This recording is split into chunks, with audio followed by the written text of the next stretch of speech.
ঝলমলে গাঢ় নীল রঙের অভিনব এক হীরার আংটি নিলামে উঠেছে নিউ ইয়র্কের নিলামঘর ক্রিস্টিতে। নাশপাতি আকৃতির এক হীরা, যা গোলকন্ডা নীল নামে পরিচিত। শুক্রবার প্রথমবারের মতো প্রদর্শিত বিশাল আকৃতির এই হীরার ওজন প্রায় 23 ক্যারেট। প্রায় 100 বছর পর নিলামে উঠেছে বিরল নীল রঙের এই হীরার আংটি। ভারতের গোলকন্ডা মাইন থেকে উত্তোলন করা হীরাটি প্রায় 300 বছরের পুরনো।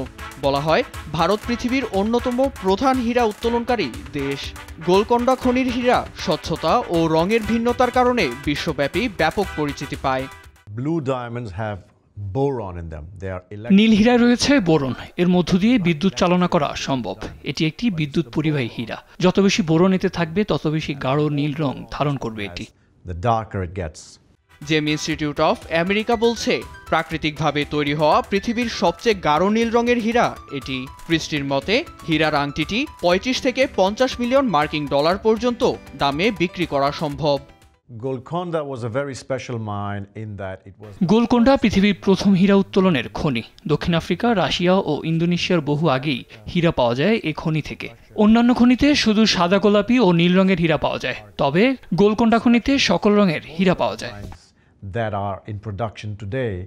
আসন্ন মে মাসের 14 তারিখ সুইজারল্যান্ডের জেনেভা শহরে সাধারণের জন্য আনুষ্ঠানিকভাবে উন্মুক্ত করা হবে নিলামের কার্যক্রম।